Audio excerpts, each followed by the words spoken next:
So I'm going to cover Akron now, but I'm going to cover Akron a little bit differently than I normally cover cases. My focus on Akron isn't the limitations and everything else that's going on in the case. It's going to be a focus on Justice O'Connor, because Justice O'Connor really carves out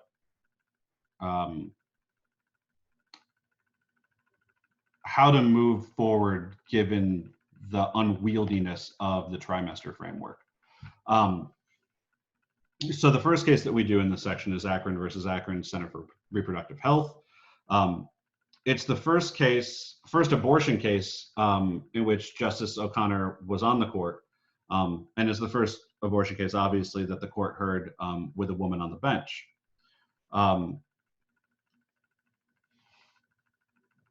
So the Supreme Court majority in this case perceived that there existed a threat to Roe, and therefore the decision in this case, a liberal decision in this case, reinforces the majority of Roe. In fact, basically restates the decision of Roe going forward. And so why was this case brought? This case was brought because it was activist groups thought that the court had changed ideologically enough in the 10 years intervening that the court would be willing to strike down Roe v. Wade or overturn Roe v. Wade. That turns out not to be the case, and the court simply re-articulates the findings and the holding from Roe v. Wade. And Justice O'Connor is actually in dissent in this case. But her dissent is notably interesting. And I suppose it's more interesting looking back, knowing how she decided in later cases. But her argument is that the trimester-based approach is completely ill thought out. And she argues that the Roe framework, meaning the trimester framework, is on a collision course with itself because the viability standard that is the guiding mechanism for the trimester framework is absolutely at odds with advances in medicine. That as medicine advances over time, this notion of the viability of the fetus being the sort of cut point for each of these trimesters, or for each of this legal rule that articulated in Roe, is completely unworkable. That it sets a standard that doesn't allow the law to evolve and doesn't allow medical science to actually playing a controlling role.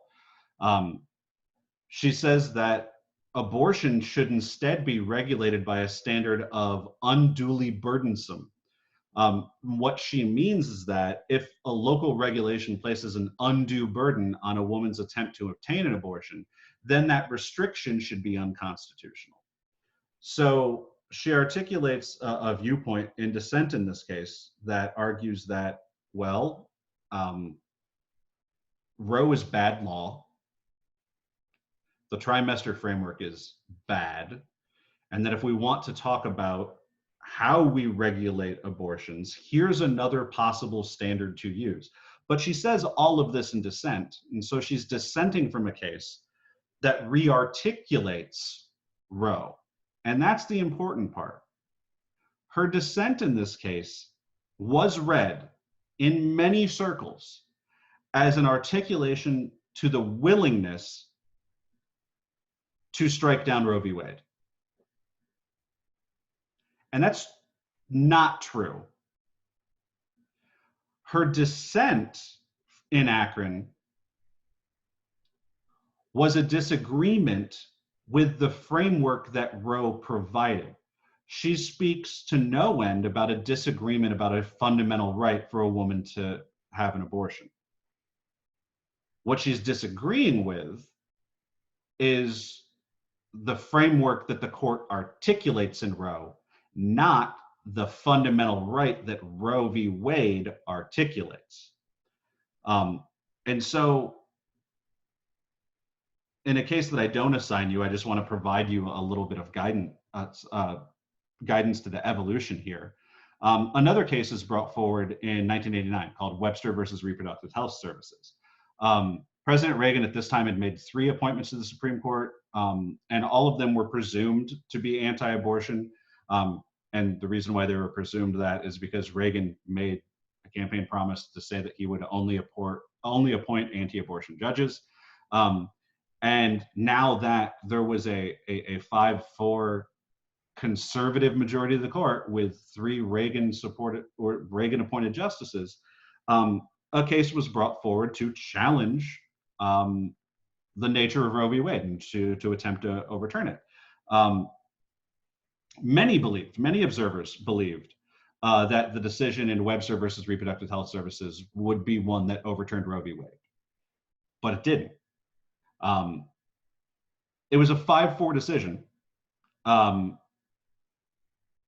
that did not overturn Roe v. Wade, but did restrict the extent of Roe.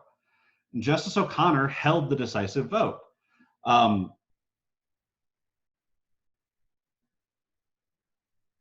The 5 individuals in the majority would have the 4 individuals in the majority would have overruled Roe v. Wade, but Justice O'Connor was unwilling to do that. So she doesn't join the majority opinion in terms of outcome.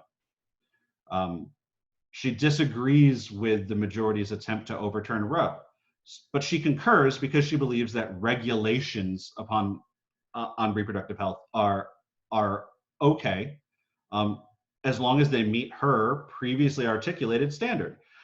She holds that the rights of the states to restrict an abortion is not permissible, and these regulations by Missouri were all right. She says that if a regulation imposed on a lawful abortion is not unconstitutional unless it unduly burdens the right of an individual to seek that abortion. So Roe takes a significant hit, but it's actually Justice O'Connor who defends the groundwork decision of Roe. So that this case, Webster limits the rights in Roe, but it does not overturn Roe at all. And in fact, O'Connor comes out to be a defender of the right to an abortion.